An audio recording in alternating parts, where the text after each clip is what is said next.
Hello everyone. आज हम work power energy chapter को कंटिन्यू करने वाले हैं। लास्ट क्लास में हमने वर्क से रिलेटेड कंप्लीट डिस्कशन कर लिया था कि वर्क वेरिएबल और कांस्टेंट फोर्स की वजह से किस तरह से निकालते हैं। फिर अपने डिफरेंट टाइप ऑफ फोर्सेस की वजह से वर्क का कैलकुलेशन करना भी देखा था। तो आज हम इसी को कंटिन्यू करते हुए एक इम्पोर्टेंट थ्योरम पढ़ते हैं जो है कि वर्क एनर्जी थ्योरम।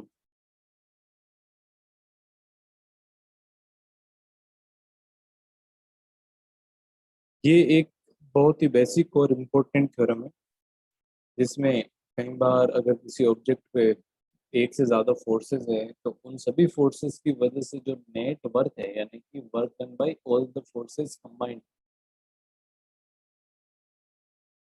उसको उसकी एनर्जी से किस तरह से हम लिंक करें।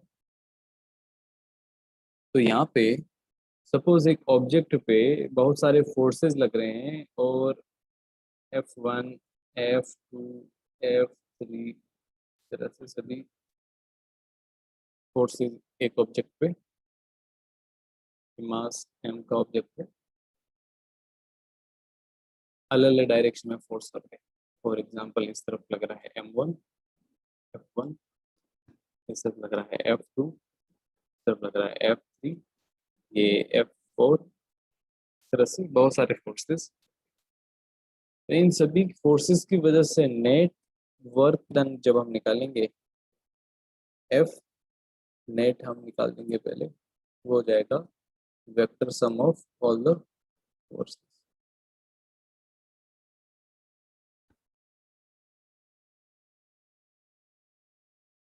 अब इस वर्क की इस फोर्स की वजह से, नेट फोर्स की वजह से इस ऑब्जेक्ट का डिस्प्लेसमेंट सपोज आगे की तरफ होता है और डिस्प्लेसमेंट एस हमने मान लिया। तो यहाँ पे work done by net force क्या हो जाएगा, सिंपल फॉर्मूला एफ नेट लिख देंगे और साथ में लिखेंगे डिस्प्लेसमेंट डी एक्स। अब यहाँ पे नेट फोर्स जो भी है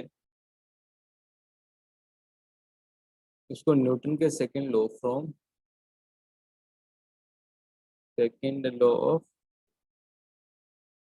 NLM we can say that F net will be equal to mass of object and acceleration of object। इसको मास इंटू एक्सेलेरेशन को हम लिख सकते हैं velocity into D V by D X. ये एक्सेलेरेशन का एक एक्सप्रेशन आता है। तो एफ नेट को हम यहाँ पे ये value M V D V by D X into D x.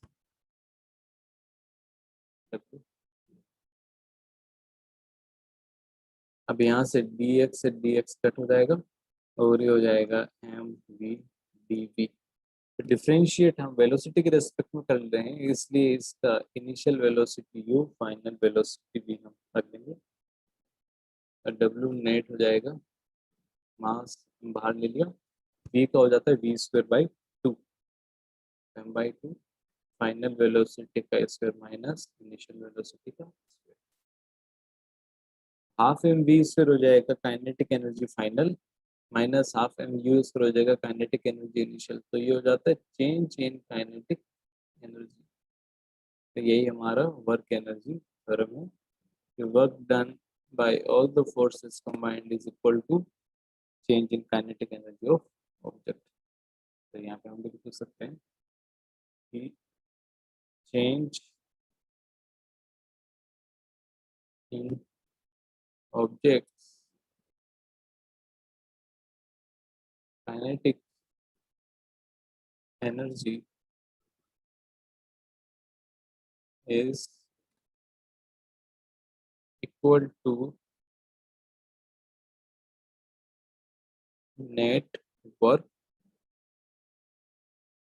done on the object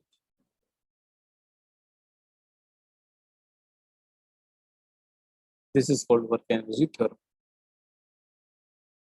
This is called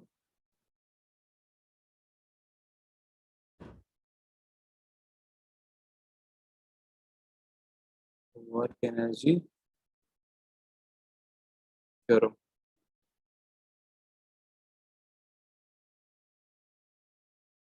अब यहाँ पे वर्क डन जो है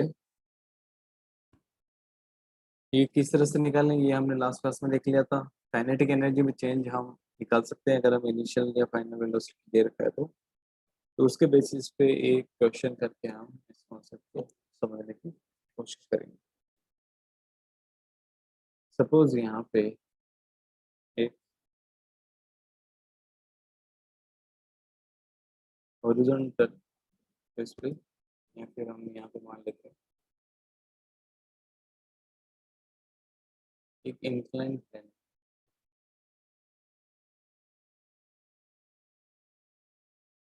जो क्लास के स्टार्टिंग में हमने क्वेश्चन लिया था कि वेरिएबल इंक्लिनेशन का एक मास है, इनिशियल स्पीड यू जीरो है, यहाँ पे जब ये पहुंचेगा तो फाइनल स्पीड इसका v हो जाता है। ये हमें निकालना है अगर हाइट h दे रखा है तो। अब यहाँ पे फ्रिक्शनलेस सरफेस गिवन है, तो ब्लॉक इस तरह से मूव करेगा।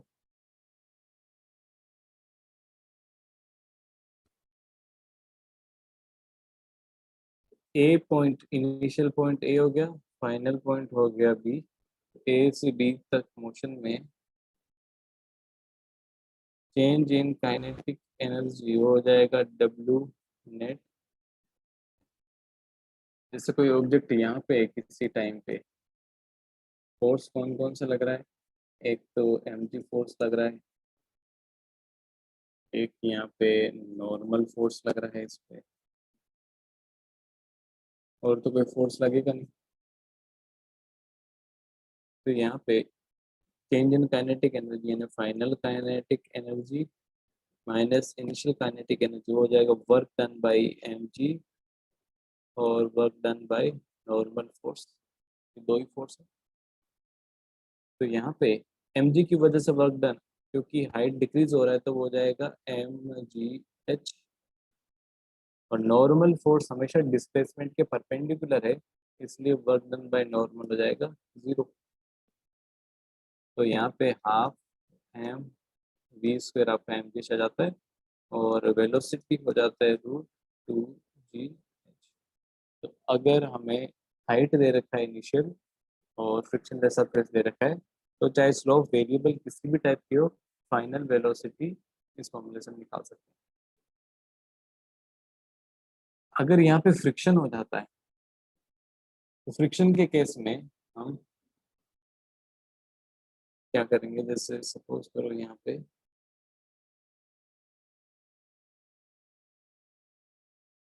दे रखा है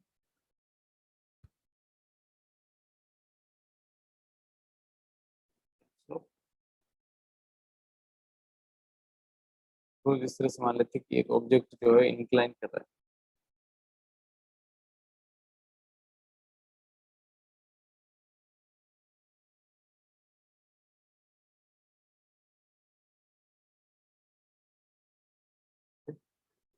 ऑब्जेक्ट यहाँ पे है m मास का, हॉरिजॉन्टल डिस्टेंस आपको दे रखा है x, और ये डिस्टेंस आपको दे रखी है y।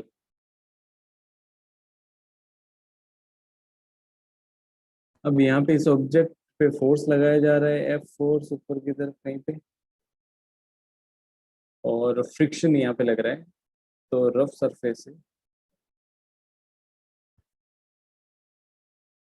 इस कंडीशन में इसका डिस्प्लेसमेंट थोड़ा सा आगे की तरफ होगा, ds डिस्प्लेसमेंट, तो छोटे से डिस्प्लेसमेंट में फ्रिक्शन जो है वो लगेगा पीछे की तरफ।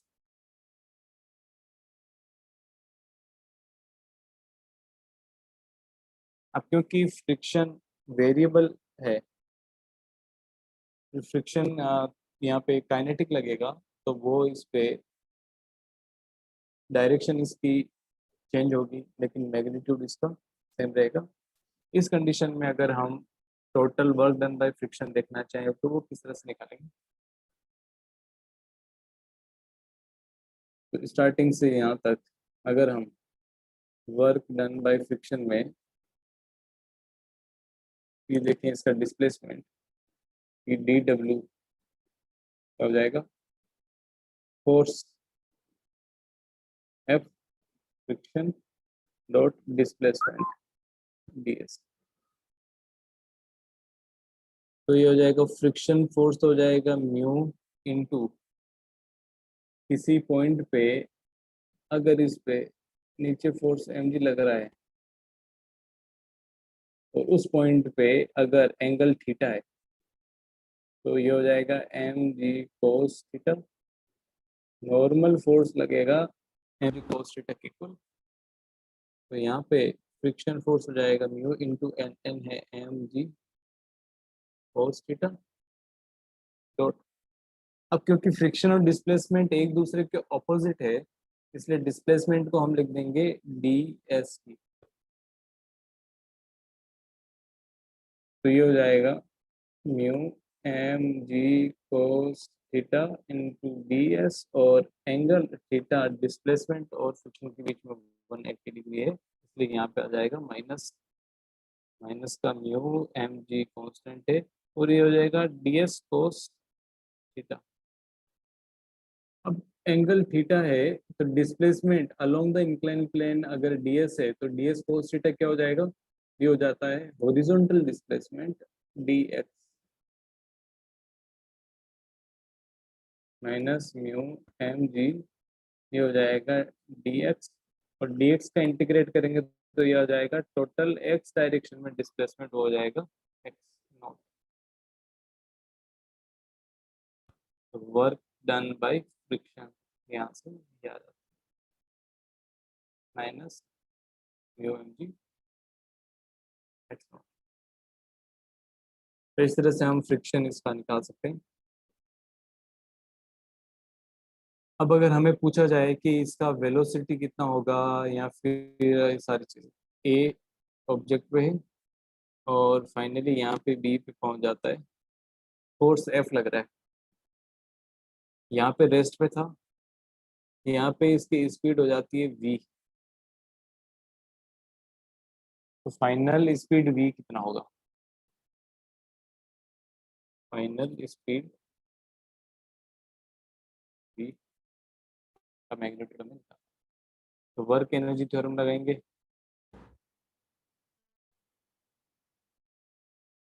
वर्क एनर्जी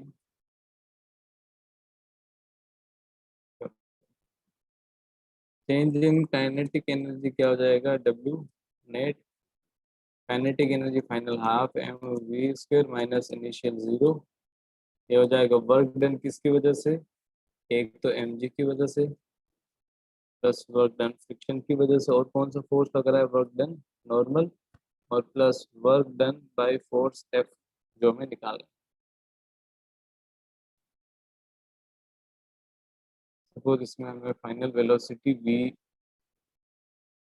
ये गिवन है और हमें पूछा है work done by force, find work done by variable force F.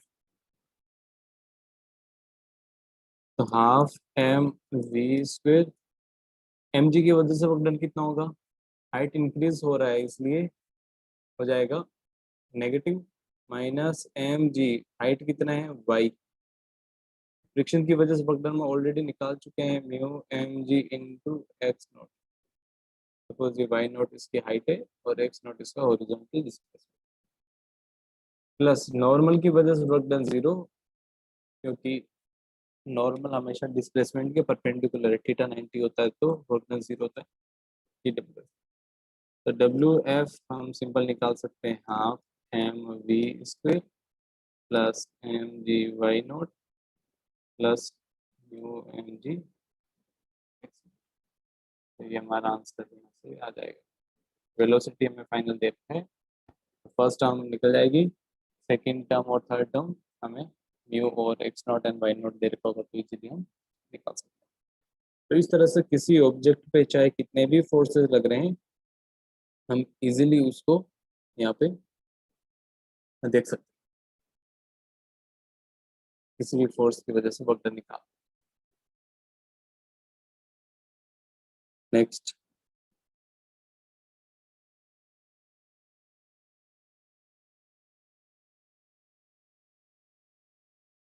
Suppose ये एक स्प्रिंग को वर्टिकल पोजीशन में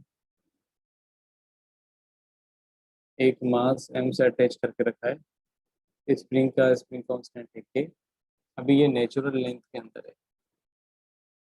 अब इसको जैसे ही छोड़ेंगे तो मैक्सिमम एक्सटेंशन कितना होगा? Find maximum extension of spring. तो जब स्प्रिंग को छोड़ेंगे तो ये ब्लॉक अपने वेट की वजह से नीचे की तरफ मूव करेगा, और एक्सटेंड होने के बाद में इक्विलिब्रियम पे आएगा, तब तक वेलोसिटी बढ़ती रहेगी, और फाइनल एक्सटेंशन पे जो मैक्सिमम एक्सटेंशन होगा उस पॉइंट को हम बोलेंगे कि यहाँ पे ब्लॉक वापस से रेस्ट पे आ जाता है। अब वापस से ऊपर की तरफ मूव करेगा, तो जिस पॉइंट पे एक मोमेंट के लिए रेस्ट पे आ जाता है, उस पॉइंट पे जो एक्सटेंशन है उसको हम बोलेंगे मैक्सिमम एक्सटेंशन एक्स मैक्स। यही हमें निकालना है। तो यहाँ पे जब इन दोनों के बीच में ये इक्विलिब्रियम पोजीशन में था, वो इक्विलिब्रियम कैसे निकालेंगे? नीचे की तरफ mg फोर्स लगेगा, ऊपर की तरफ F स्प्रिंग लग रहा है, एट इक्विलिब्रियम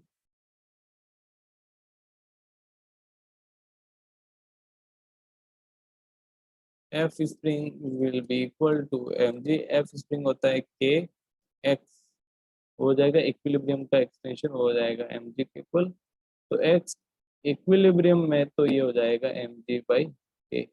लेकिन इक्विलिब्रियम में ब्लॉक अभी मैक्सिमम वेलोसिटी के साथ मूव करेगा तो और एक्सटेंड होगा, तो हमें मैक्सिमम एक्सटेंशन निकालना है। मैक्सिमम एक्सटेंशन कैसे निकाल सकते हो? सपोज वर्क एनर्जी थ्योरम लगाते हैं, initial position A, final position B में।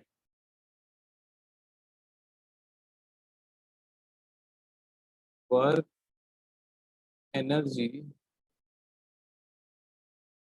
थ्योरम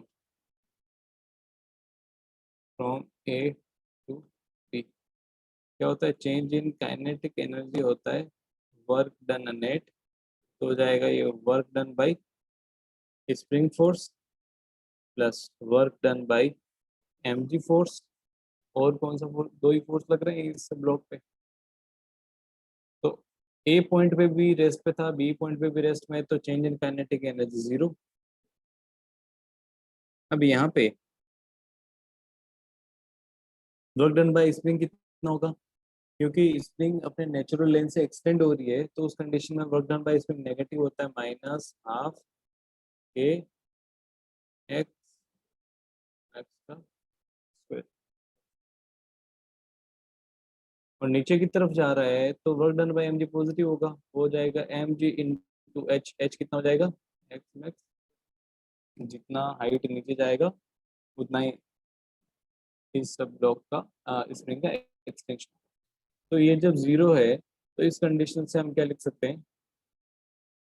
सिंपल, हाफ के एक्स मैक्स का square is equal to M G X max. तो यहाँ से एक्स कट, तो एक्स मैक्सिमम यहाँ पे आ जाएगा टू एम जी बाई के। और एम जी बाई के की वैल्यू है इक्विलिब्रियम पे एक्सटेंशन, तो ये हो जाएगा two time of double of extension net equilibrium. तो सिंपल कॉन्सेप्ट हमने वर्क एनर्जी थ्योरम का लगाया, और यहाँ से हमें स्प्रिंग में मैक्सिमम एक्सटेंशन मिला। अगर हमें पूछा जाए कि मैक्सिमम वेलोसिटी कितनी होगी। तो इक्विलिब्रियम पोजीशन में एक तो एक्सटेंशन निकाला, सेकंड हमें पूछ लिया जाता है मैक्सिमम वेलोसिटी ऑफ ब्लॉक। तो मैक्सिमम वेलोसिटी के लिए आप क्या करोगे, from position A to equilibrium में वर्क एनर्जी थ्योरम हम लगाएंगे। तो चेंज इन काइनेटिक एनर्जी हो जाएगा W M G plus W spring. Final kinetic energy half M V max का स्क्वायर, क्योंकि इक्विलिब्रियम पे वेलोसिटी मैक्सिमम है, इनिशियल काइनेटिक एनर्जी जीरो, तो ये आ गया change in kinetic energy. Work done by M G होगा M G into X equilibrium plus W spring हो जाएगा माइनस हाफ के एक्स इक्विलिब्रियम का स्क्वायर। तो हाफ एम वी मैक्स का स्क्वायर हो जाएगा यहाँ पे इन दोनों का, तो नेट हम निकाल सकते हैं।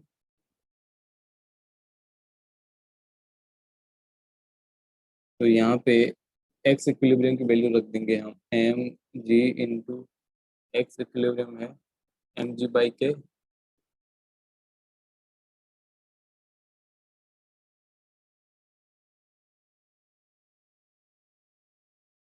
Minus half K M G by K का। तो सिंपल यहाँ से एम जी का स्क्वायर बाई के माइनस ये हो जाएगा एम जी का स्क्वायर बाई टू के। तो एम वी मैक्स का square by two is equal to M G square by two K. तो यहाँ से सिंपल आपका वी मैक्स आ जाएगा, जी रूट से बाहर आ जाएगा और यहाँ से आ जाएगा एम बाई, ये मैक्सिमम वेलोसिटी यहाँ से आ जाती है। तो इस सिंपल थ्योरम का यूज करके हम बहुत सारे क्वेश्चंस को एक बहुत इजी तरीके से सॉल्व कर सकते हैं। तो ये वर्क एनर्जी थ्योरम हो जाती है। अब इसके आगे एक और थ्योरम है, वो है कंजर्वेशन ऑफ मैकेनिकल एनर्जी। लेकिन मैकेनिकल एनर्जी को पढ़ने के लिए हमें देखना पड़ेगा कि एनर्जी में काइनेटिक एनर्जी और पोटेंशियल एनर्जी क्या होता है। पोटेंशियल एनर्जी को समझने के लिए फोर्स का कंजर्वेटिव है या नॉन कंजर्वेटिव वो समझना जरूरी है। तो इन सभी टॉपिक के लिए बेसिक हमें कॉन्सेप्ट समझना पड़ेगा, वो है conservative and non conservative force. अब स्टार्ट करते हैं। कंजर्वेटिव एंड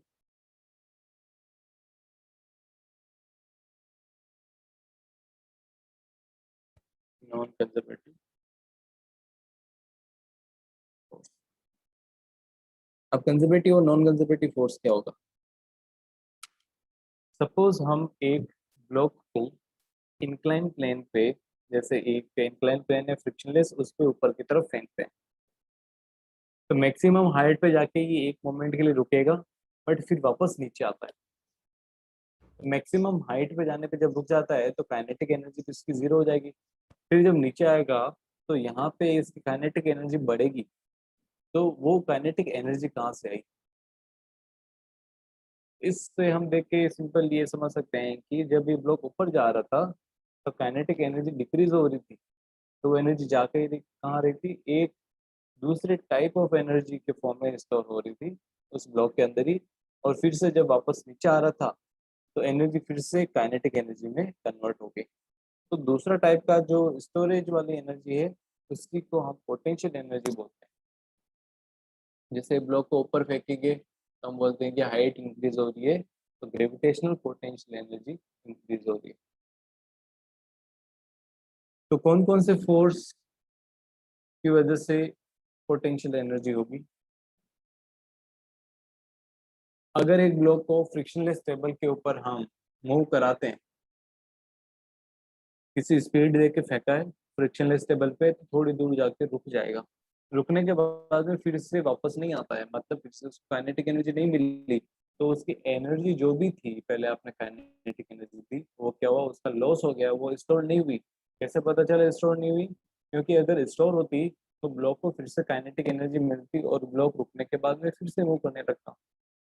तो इसलिए हमें एक बात तो समझ में आ गई कि हर बार जो है काइनेटिक एनर्जी स्टोर नहीं होगी, कई बार लॉस भी होता है। तो ये कैसे डिसाइड होगा कि यहाँ पे काइनेटिक एनर्जी स्टोर होगी पोटेंशियल एनर्जी की फॉर्म में या फिर नहीं होगा?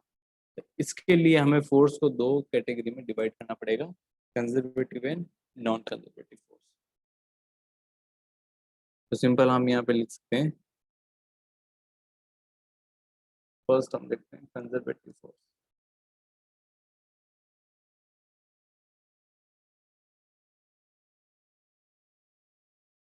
अब कंजर्वेटिव फोर्स को समझने के लिए एक बेसिक डायग्राम देखते हैं। जैसे ये पॉइंट ए है, अब यहाँ से ये बी पॉइंट, यहाँ पे एक ब्लॉक ए से बी तक इस पाथ के अलोंग जाता है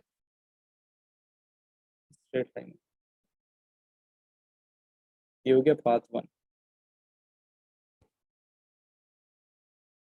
और फिर कुछ टाइम बाद में एक दूसरे पाथ, लंबे पाथ को लेके ये वापस ए पॉइंट तक पहुंच जाता है, ये पाथ टू। कोई फोर्स कंजर्वेटिव है या नहीं उसको देखने के लिए हम सिंपल ये देख सकते हैं कि अगर किसी फोर्स की वजह से किसी राउंड ट्रिप में वर्क डन टोटल जीरो हो जाता है तो उस फोर्स को हम बोलेंगे conservative. If total work done bye a force F acting on an object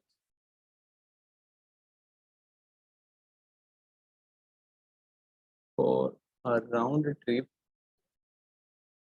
is zero,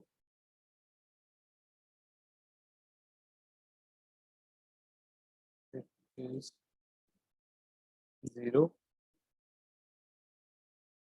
then force is conservative in nature। तो वर्क डन टोटल क्या हो जाएगा, F dot D s displacement, और इसका इंटीग्रेशन करेंगे राउंड ट्रिप के लिए, तो उसको यहाँ पे सर्कल बना देते हैं कि हमें क्लोज लूप के अंदर देखना है। तो वो क्या हो जाएगा, जीरो। तो टोटल वर्क डन को हम क्या लिख सकते हैं, work done in path one plus work done along path. तो एक तो जाते टाइम वर्क डन प्लस वापस सेकंड पाथ से आते टाइम पे वर्क डन, टोटल जीरो होना चाहिए। तो यहाँ से हम देख सकते हैं work done by path one is equal to minus of work done by path, और दोनों का मैग्नीट्यूड जो देखेंगे वो क्या हो जाएगा, इक्वल।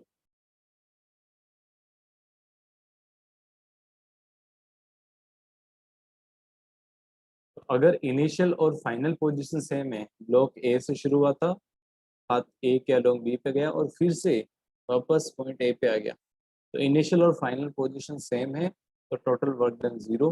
तो इसको हम बोलेंगे ये फोर्स जो लग रहा है वो है conservative in nature.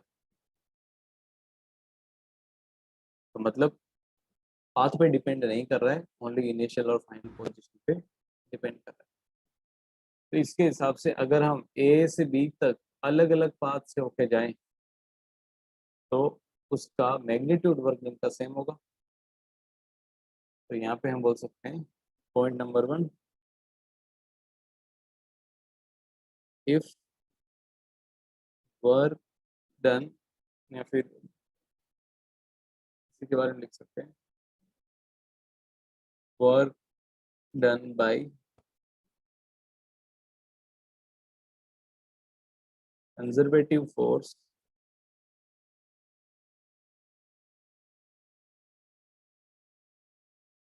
is independent of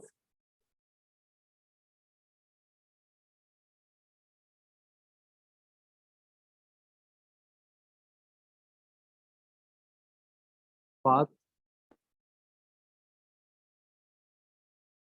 and depends only on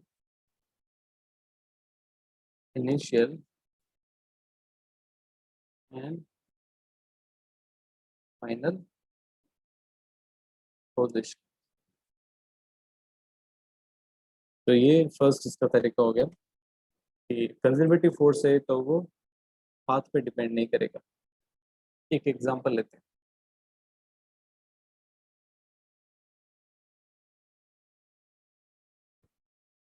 एक ब्लॉक है एम मास का, यहाँ पे हाइट 0 मानो और इसको यहाँ पे रखना है। ये एक सेकंड, ये हाइट h। इस ब्लॉक को पहले पाथ शॉर्टेस्ट पाथ से ले जाते हैं, ऐसे ले जाके यहाँ पे रख देंगे। दूसरा हम इसको ऐसे घुमा के ऊपर ले जाके फिर वापस यहाँ पे लाते हैं। ये पाथ 2, पाथ 1।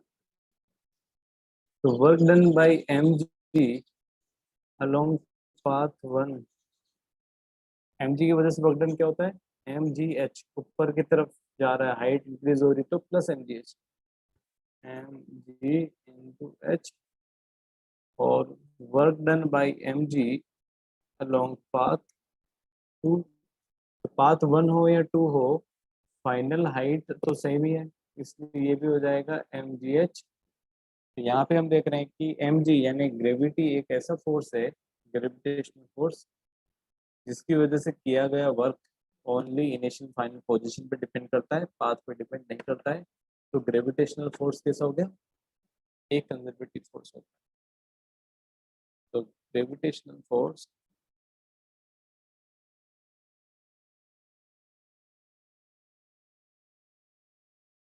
इज अ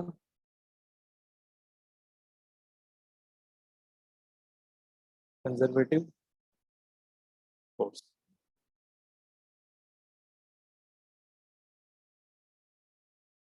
और कौन सा एग्जाम्पल होता है,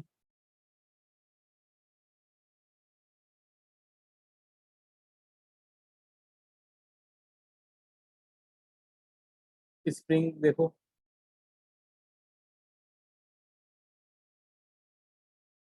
ये ब्लॉक है नेचुरल लेंथ में, इसको इस पोजीशन से फाइनली इस पोजीशन बी तक लाना है, जिन दोनों के बीच में एक्सटेंशन एक्स नोट है। फर्स्ट हम क्या कर रहे हैं, इस स्प्रिंग को ऐसे उठा के यहाँ पर डायरेक्ट रख देते हैं। सेकेंड पार्ट में हम क्या कर रहे हैं, इस ब्लॉक को अलोंग द हॉरिजॉन्टल डायरेक्शन सीधा सीधा रख। थर्ड पार्ट में हम क्या करेंगे, इस ब्लॉक को सीधा सीधा लाएंगे, पहले ज़्यादा एक्सटेंड करेंगे, फिर वापस इसको कंप्रेस करेंगे, बी पॉइंट पे लाएंगे। तो तीनों ही पाथ में, पाथ 1, पाथ 2 एंड पाथ 3, तीनों ही पाथ में इनिशियल और फाइनल पॉइंट सेम है। वर्क डन बाय स्प्रिंग क्या होता है, नेचुरल लेंथ से डिफॉर्म करें इसे नेगेटिव माइनस हाफ के फाइनल एक्सटेंशन कितना होगा एक्स नोट, उस पर डिपेंड करता है, पाथ पे डिपेंड नहीं करता है। तो ये है independent of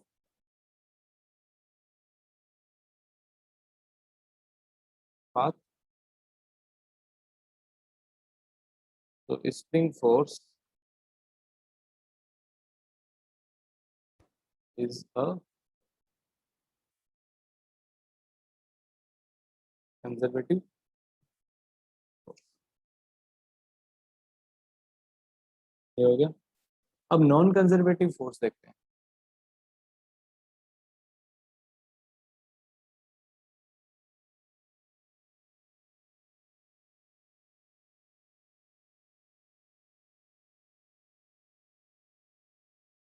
non conservative force क्या होगा कि अगर किसी फोर्स की वजह से किया गया वर्क पाथ पे डिपेंड करता है तो उसको नॉन कंजर्वेटिव बोल देंगे।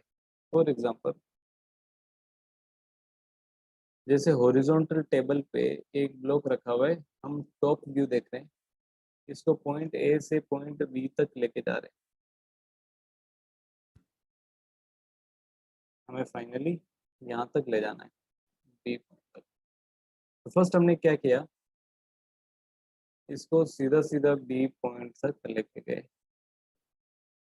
ये डिस्प्लेसमेंट कितना हो गया, S1। सेकंड केस में हम इस तरह से एक सर्कुलर पाथ के अलोंग ले जा रहे हैं,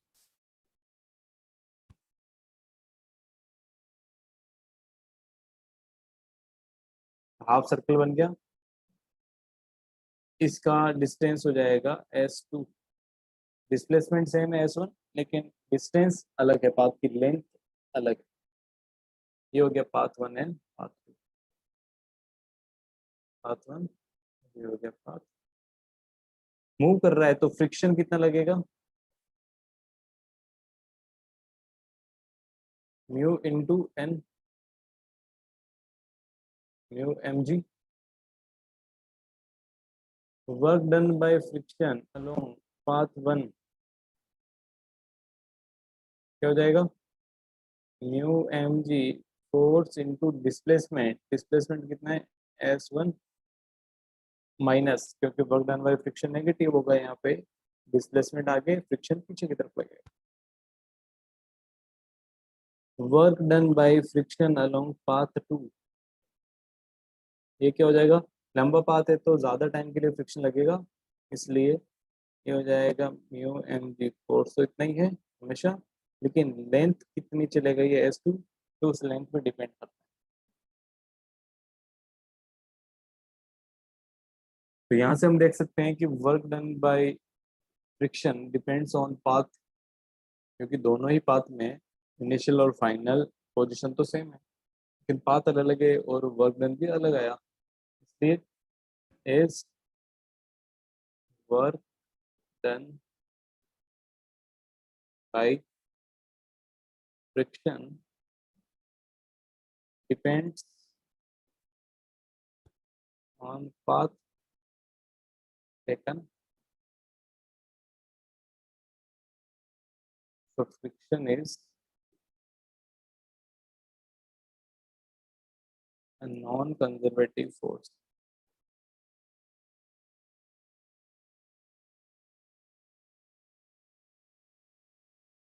तो ये एक सिंपल तरीका होता है नॉन कंजर्वेटिव फोर्स देखने का। और एग्जांपल क्या है,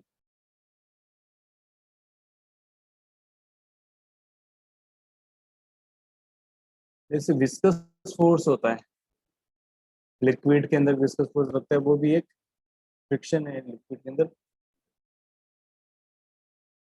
विस्कस फोर्स भी नॉन कंजर्वेटिव फोर्स।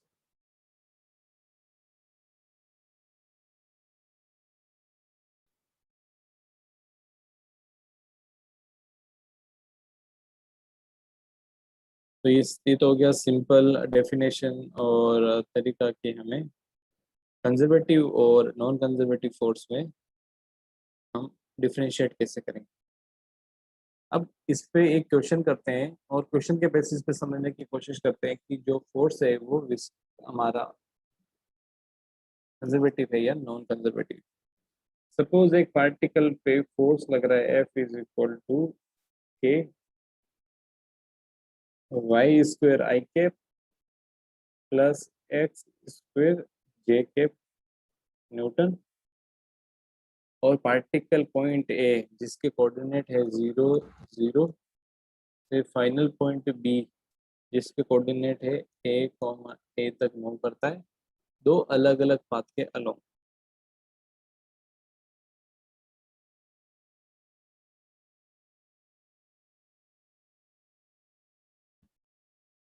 ये ओरिजिन और पाथ 1 है, फाइनल पॉइंट ये हो गया बी, ये ए पॉइंट हो गया 0 0, और फाइनल पॉइंट हो गया ये बी ए। फर्स्ट पाथ है, पहले हॉरिजॉन्टल डायरेक्शन में चलेगा, यहाँ पहुंचेगा 1,0 पे, फिर वर्टिकल मूव करेगा बी पॉइंट पर।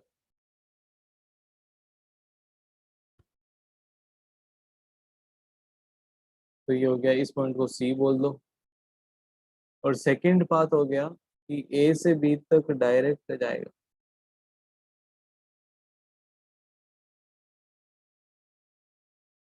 पाथ 2 और नीचे वाला हो गया पाथ 1। पाथ 1 थोड़ा लेंगी पार्ट है। तो दोनों पाथ के अलोंग वर्क डन निकालते हैं। अब क्योंकि फोर्स जो है वो वेरिएबल एक्स और वाई पे डिपेंड कर रहा है, तो वेरिएबल फोर्स की वजह से वर्क डन कैसे निकालेंगे? वर्क डन अलोंग पाथ 1 वो हो जाएगा फोर्स इनटू डिस्प्लेसमेंट करेंगे। और फोर्स का सिंपल लिखो, y square i cap plus x square j cap into displacement क्या हो जाएगा, इसको डी एस, डिस्प्लेसमेंट हो जाएगा डी एक्स आई कैप प्लस डी वाई जे कैप।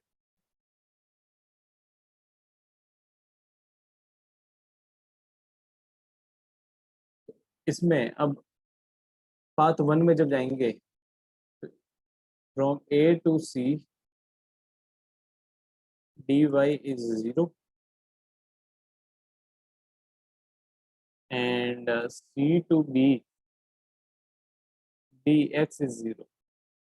तो इस वर्क डन को हम कर देते हैं work done from A to C. कहाँ से कहाँ तक ए टू बी कर रहे हैं? ए टू सी डी वाई 0 करेंगे तो ये क्या हो जाएगा, y कंपोनेंट को हम j कंपोनेंट का इसमें आएगा नहीं, तो ये हो जाएगा y square d x. Dot product का भी है यहाँ पे। अब प्लस टोटल वर्क निकालना है हमें सी से बी तक। सी से बी तक डी एक्स 0 है, तो डी एक्स 0 है तो ओनली जे का हो जाएगा, ये हो जाएगा एक्स स्क्वेयर डी वाई।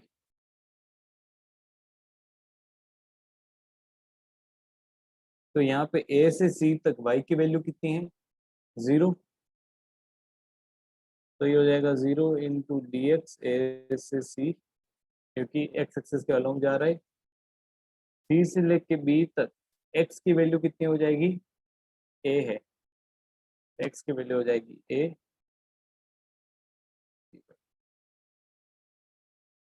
तो ये हो जाएगा 0 प्लस ए स्क्वेयर इंटू डी वाई। तो वाई डायरेक्शन में कितना चला सी से बी तक, वो है ए, तो A square multiply by A, ये हो जाएगा ए का cube. Work done by path. Similarly work done in path 2,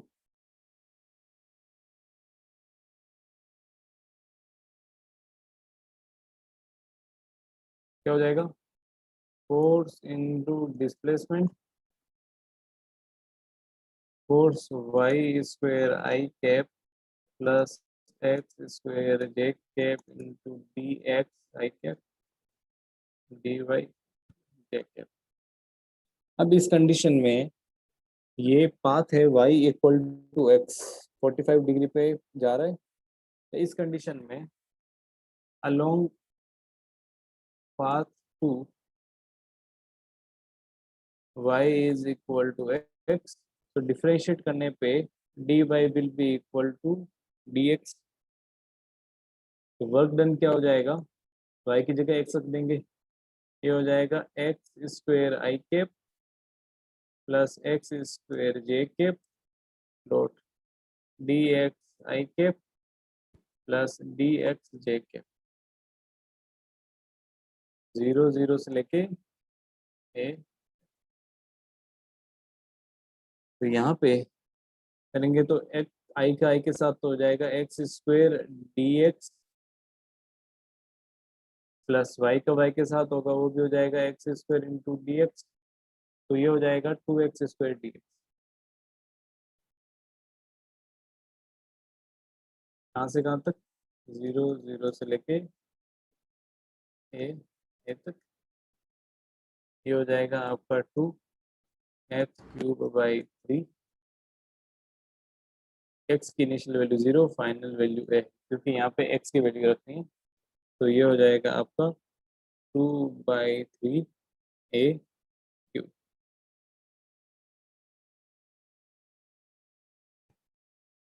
तो सिंपल ये आपका फोर्स में यहाँ पे हमारा k भी मल्टीप्लाई में था, इसलिए k आप हमेशा यहाँ पे मल्टीप्लाई कर लो, तो हो जाएगा k, तो k⁴। सेकेंड केस में यहाँ पर भी k अगर रखेंगे तो k कॉमन आ जाएगा,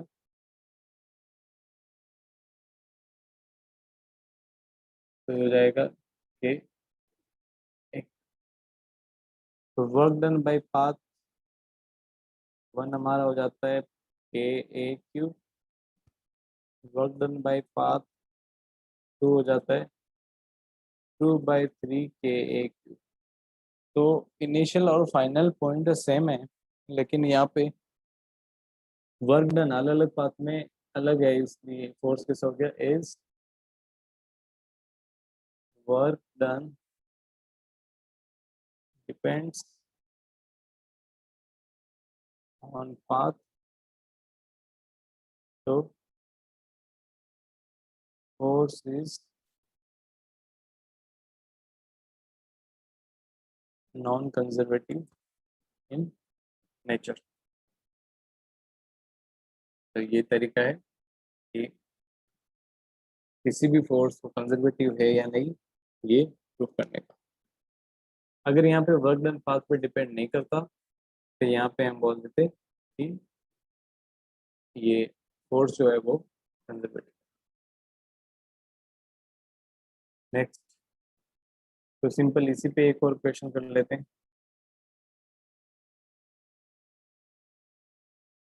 जैसे यहाँ पे एक ऑब्जेक्ट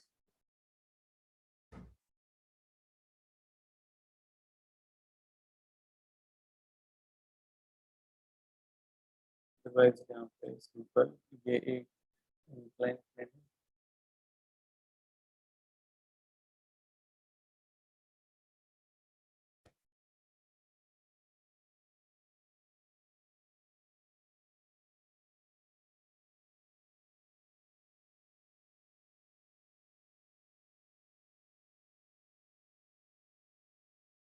और ये स्प्रिंग है अपने नेचुरल लेंथ में, स्प्रिंग कांस्टेंट के।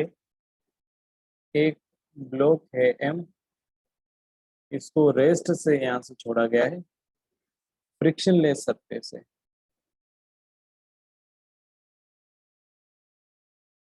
कहीं पर भी फ्रिक्शन नहीं है, ये भी फ्रिक्शनलेस है, और इसकी हाइट आपको दे रखी है 10 मीटर।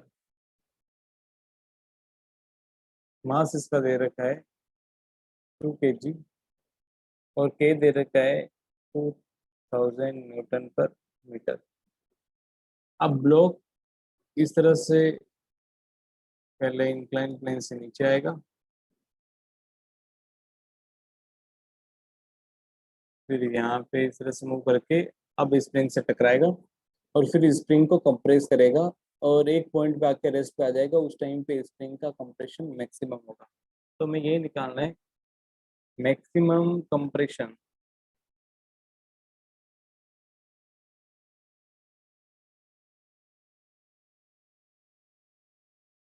Of spring.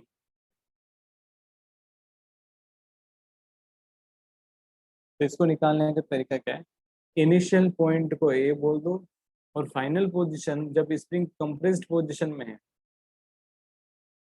उसको बी बोल देंगे। तो यहाँ पे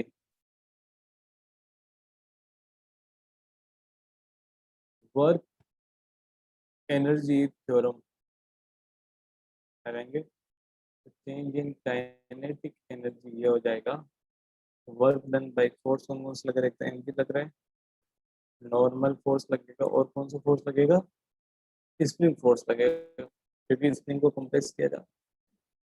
तो एम की वजह से वर्क डन कितना है, जब तक हाइट डिक्रीज होगी तब तक एम वर्क करेगा, वो हो जाएगा एम जी और कितना हाइट डिक्रीज हुआ H. Work done by normal zero और स्प्रिंग कंप्रेस हो रही है इसलिए work done bye spring negative हो जाएगा माइनस हाफ के एक्स स्क्वायर। एक्स है मैक्सिमम कंप्रेशन,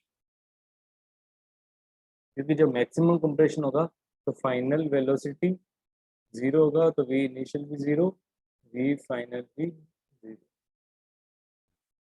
तो change in kinetic energy zero. तो हो जाएगा M G h is equal to half के एक्स स्क्वायर। एम है 2, जी है 10, हाइट भी 10 मीटर, हाफ के हो जाएगा 2000 इंटू एक्स स्क्वायर। तो यहाँ से एक्स स्क्वायर की वैल्यू हम निकाल देंगे, यहाँ से 2000, तो 2/10.2 हो जाएगा। ये हो जाएगा मीटर स्क्वायर, तो एक्स की वैल्यू कितना आ जाएगा, √0.2 मीटर, या फिर 100 × √0.2 सेंटीमीटर। तो डायरेक्ट इसको सेंटीमीटर में ऊपर ही हम लिखते हैं, तो हमारा सेंटीमीटर में आ जाएगा आंसर। तो अगर यहाँ पे सेंटीमीटर में निकालना चाहें तो डायरेक्ट यहाँ पे सेंटीमीटर में वैल्यू पुट कर देंगे। ये हो जाएगा, सेंटीमीटर करेंगे तो कितना हो जाएगा, 2000 सेंटीमीटर स्क्वायर। तो एक्स हो जाएगा √2000, तो हो जाएगा यहाँ पे 100 का 10 और 20 का बाहर 4 आ जाएगा, तो 20√5 सेंटीमीटर। ये एक्सटेंशन मैक्सिमम इस केस में आ जाएगा। तो सिंपल वर्क एनर्जी थ्योरम लगा के हम इजीली इस क्वेश्चन को कर सकते हैं। अब इसके आगे कॉन्सेप्ट आता है पोटेंशियल एनर्जी का, वो हम नेक्स्ट क्लास में कंटिन्यू करेंगे।